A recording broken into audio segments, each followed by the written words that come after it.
Beleza? Bem-vindo a mais uma aula do professor Lissandro, né? Eu sou o seu professor de História e nós estamos aqui no meu canal Tanque na História para dar continuidade às nossas aulas de História. E hoje nós vamos falar sobre o Dia Internacional da Mulher. O dia 8 de março, ele é um dia alusivo, né, à luta das mulheres no mundo inteiro por igualdade, né, por reconhecimento, por respeito, contra o machismo, contra a opressão e a violência que elas sofrem ao longo de sua vida e durante muitos e muitos anos da nossa história. As mulheres não estão atrás de felicitações, né, nem de flores, né? O dia 8 de março é um dia que as mulheres utilizam para lembrar de que muita coisa ainda tem que ser conquistada, muita luta ainda tem que ser travada para adquirir algo que estereotipamente devia ser muito simples no século XXI, que é a igualdade. Nós vemos uma sociedade capitalista, né, uma sociedade que trata as pessoas, os seres humanos, de forma desigual, né, trata brancos e negros de forma desigual e trata homens e mulheres de forma desigual, né, LGBTs de forma desigual também. Então, é uma sociedade de opressão, uma sociedade que oprime, né? Tem o opressor e tem os oprimidos e as oprimidas. E o dia 8 de março é um dia que foi criado, é um dia que existe justamente para que as mulheres, né, lembrem-se do que elas conquistaram, e foram grandes as conquistas, né, mas foram conquistas através de muita luta. E lembrem-se também das lutas que elas ainda vão ter que ter para poder conseguir uma sociedade sem opressão, uma sociedade igualitária, uma sociedade justa para homens e mulheres. Então, a nossa aula de hoje é sobre o dia 8 de março. A nossa aula de hoje é um dia que nós vamos discutir o Dia Internacional das Mulheres, né? É óbvio que dentro de uma perspectiva histórica, né? Eu sou professor de História, né? Mas ainda assim, numa perspectiva bem abaixo do que significa essa data, porque eu não sou mulher. Então, muita coisa do que eu vou estar falando aqui é muito incipiente diante da gravidade que é, porque quem sofre na pele, quem sofre no cotidiano, é que sabe realmente o grau de opressão que sofre, né? Por exemplo, para mim, é muito mais fácil falar de racismo, eu como negro que sou, né, então eu tenho muito mais propriedade de falar sobre a questão do racismo do que eu tenho propriedade de falar sobre a questão do machismo e toda a opressão que as mulheres sofrem. Mas é importante eu, como professor de História, eu como homem, né, destacar a importância dessa data, né, não só para as mulheres, mas para toda a humanidade, lembrando que as mulheres, historicamente, elas lutam para ter seus direitos, lutam por igualdade há muito e muito tempo. O processo de opressão da sociedade capitalista que nós vivemos, ele é muito forte, né? Porque nós vivemos numa sociedade que a classe dominante ela é patriarcal, branca e heterossexual. Então, nesse contexto, tudo que for diferente disso, ela oprime e explora de forma violenta. Então, a luta da mulher, a luta da emancipação da mulher, a luta da igualdade da mulher também significa uma luta contra essa opressão, contra essa exploração. Então, o dia 8 de março é um dia extremamente importante para a gente compreender que muito se conquistou e muita coisa ainda está para se conquistar. Então, apesar das mulheres merecerem, né, as felicitações, mas é importante a gente entender que elas merecem conquistar direitos. Numa sociedade machista como nós vivemos, opressora como nós vivemos, é muito importante a luta por direitos e a luta por igualdade. E num país como o nosso, né, o Brasil é um país, né, que tem uma taxa de opressão sobre a mulher, uma taxa de machismo muito grande, né?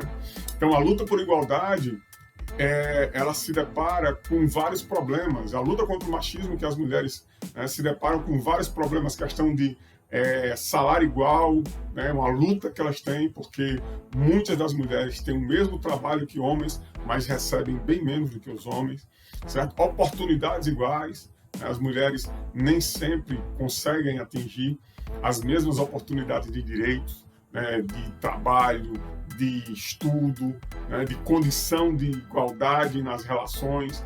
Então isso tudo tem a ver com o machismo, tem a ver com a sociedade capitalista que nós vivemos. Um outro processo, um outro problema é o grau de violência que as mulheres sofrem. As mulheres, elas sofrem vários tipos de violência. As mulheres sofrem um grau de violência muito grande, né? É óbvio que eu posso dizer aqui, não, todos os oprimidos sofrem grau de violência, sim, né? Mas nesse momento é importante a gente destacar os graus de violência, os tipos de violência que as mulheres sofrem. Segundo a justiça brasileira, né, existem 5 formas de violência contra a mulher, né, que elas são reconhecidas pela justiça, né, e que está na Lei Maria da Penha, né? A Lei da Maria da Penha é uma lei de 2006 que ela tenta regulamentar através das leis, né, a violência que as mulheres sofrem. Então vamos aqui discutir, né, um problema que é a violência que as mulheres sofrem. Então, uma delas, né, que infelizmente é a mais fácil das pessoas reconhecerem, né, é a violência física. O que é que se entende por violência física? É uma violência que causa danos à integridade física da mulher.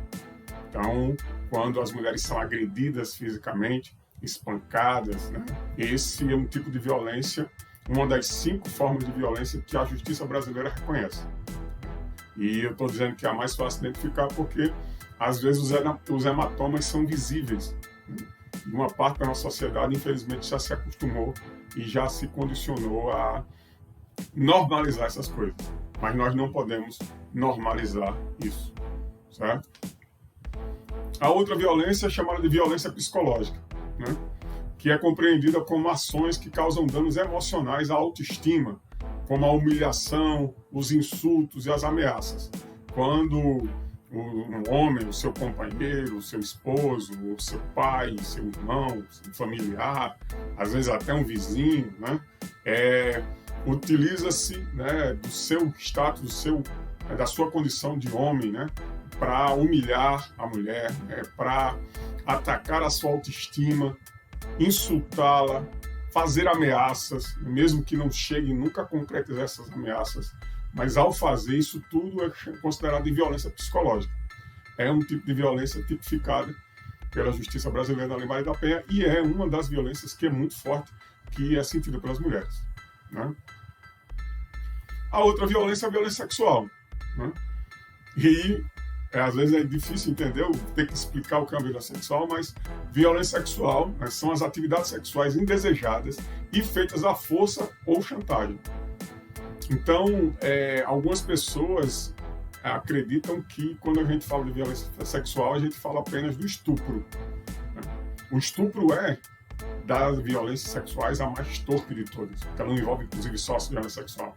Ela tem violência sexual, violência física, violência psicológica, mas mesmo aqui entre casais, né, casais oficiais, marido, mulher, namorados, existe sim a violência sexual.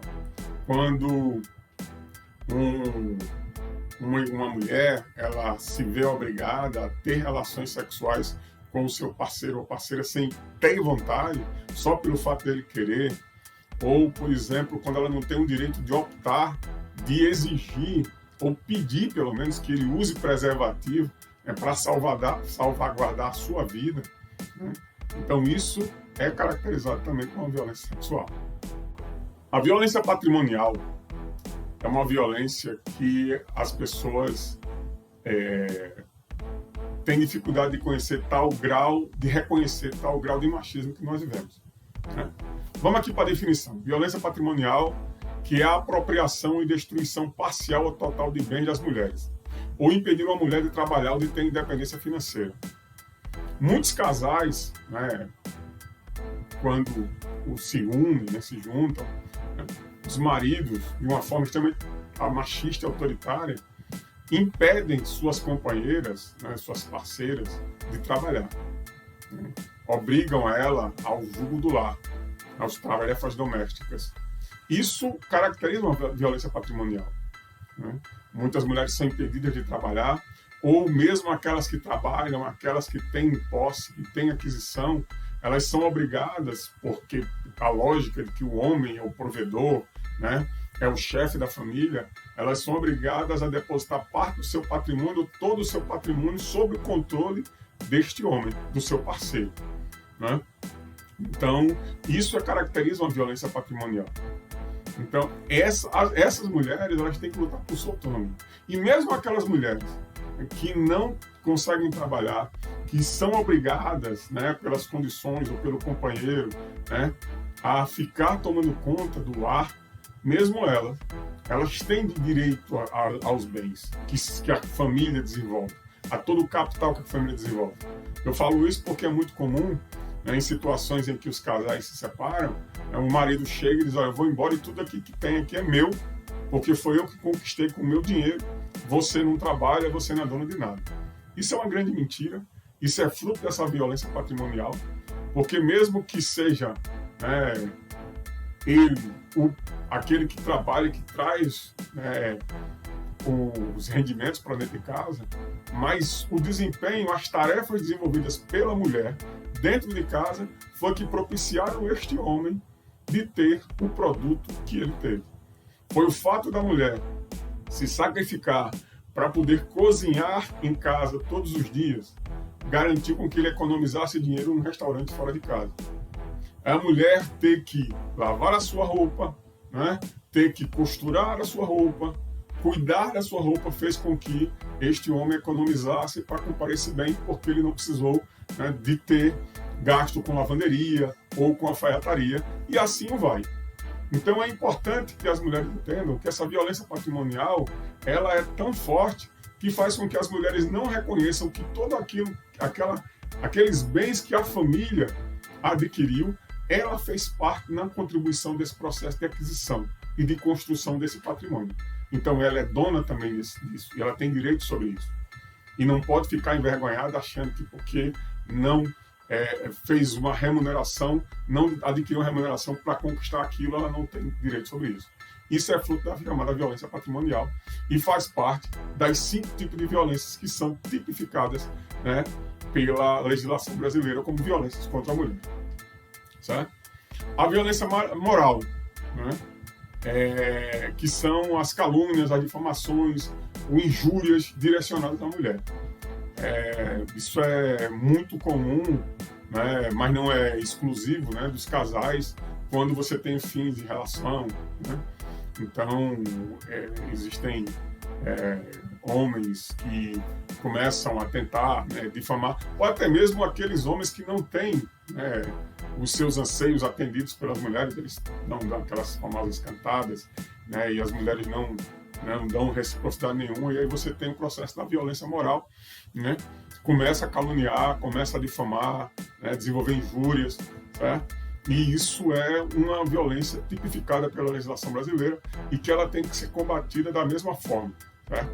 Porque é importante a gente entender que a legislação brasileira, ela identifica 5 tipos de violência, mas existem outros graus de violência, outros tipos de violência, que elas não são tipificadas pela legislação brasileira, mas que são violências que existem, que estão presentes e que hoje as mulheres vão desenvolvendo um grau de sensibilidade e de consciência que faz com que elas lutem contra esse tipo de violência, e cada vez mais você tem aí um processo de luta contra o tipo de opressão, né, que às vezes não está tipificado na lei, mas é que ele existe.